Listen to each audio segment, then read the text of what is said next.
Students, observe the coastline of Europe. It is very jagged and irregular, isn't it? In many places, we can see the Baltic Sea cutting deep into the lands of Europe. In the same way, we can also see that at some places the land stretches far into the sea, the example being that of Italy. Now, let us have a close look at the peninsula of Italy. Wondering what a peninsula is? The land masses that are surrounded by the sea on the three sides are connected to the mainland on the four sides are called peninsulas. The country of Italy is a peninsula which is surrounded by the sea on the three sides and connected to the mainland through one side. In some areas, the sea surrounds the countries on all sides. These are called islands. Some countries in Europe are islands which are surrounded by water on all sides. The Great Britain is an example of an island country. Students, now can you think of some islands around India? Like you all know, the seas have a significant role in the lives of the people living on the islands and peninsulas. With the Central and Southern Europe being extensively mountainous, travel through them is not only difficult but also expensive, and thus travel through sea is not only easy but also less expensive, and this is one of the reasons why the Europeans use sea routes since ancient times. Students, now let us know about the bays and gulfs in Europe. The bays and gulfs are the areas of the sea that are enclosed by land on the three sides. The lands curve inwards with the mouth of the bay being wide. The Bay of Bengal is an example. In a gulf, there is a narrow inlet of the sea with a narrow mouth. The Baltic Sea is an example of a gulf.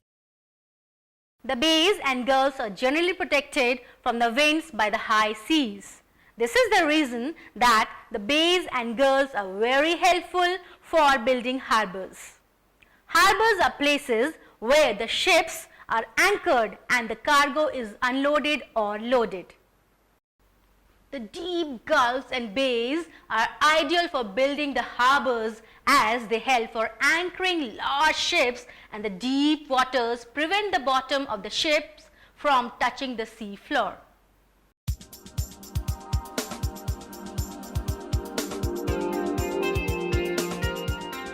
Students, what kind of climate do you think Europe has? The climate is comparatively cooler in Europe when compared to the climate in India.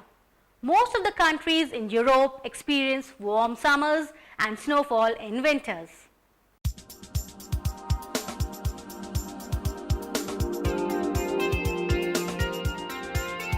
The areas close to the equator have a warm climate throughout the year. As one moves away from the equator in the north or south direction, the temperatures decreases. The polar regions, which are far away from the equator, are covered with ice throughout the year.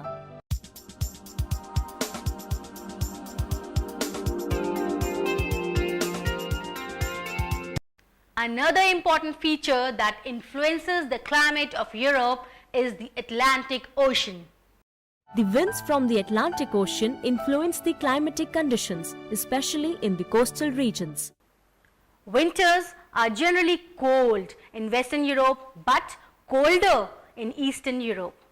This is the reason why countries like France and Great Britain have a warmer climate when compared to Poland and Russia, which have severe winters. While the rivers and seas freeze in Russia during winters, it is not the case with Western Europe countries, which are along the coastline. Students, now let's have a look at how the oceans affect the climatic conditions in Europe.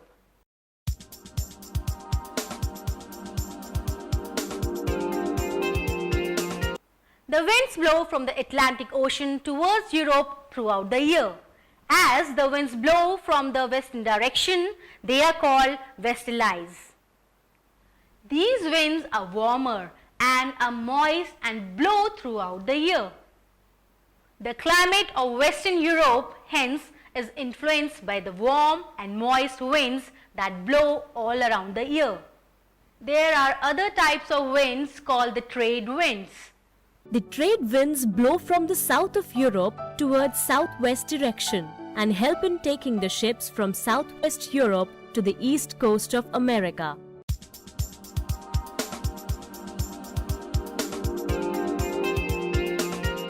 Students, I hope you remember ocean currents. The water in the ocean is not still and hence travels from one part to another along the continents. These are what we call the ocean currents, which like rivers flow along thousands of kilometers. The Atlantic Ocean contains one such current. The current originates near the equator where the water is warm all through the year. The current flows in the westward direction towards North America. This current is called the Gulf Stream in America, while it is called Northern Atlantic Drift in Europe. The current flows in the westward direction towards North America. This current is called the Gulf Stream in America, while it is called Northern Atlantic Drift in Europe. It flows in the northern direction along the east coast of America.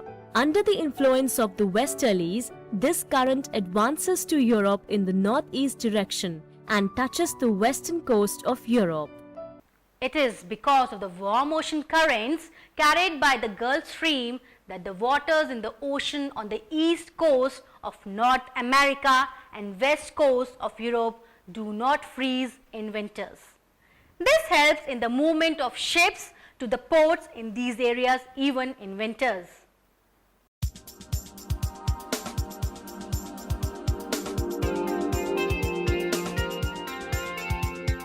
The northern and western Europe receive rainfall throughout the year.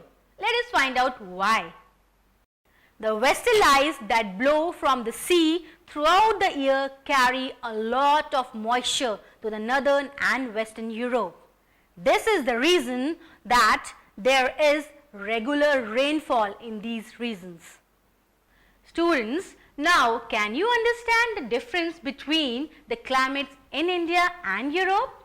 While we yearn for rains, the people in Western Europe long for sunny days.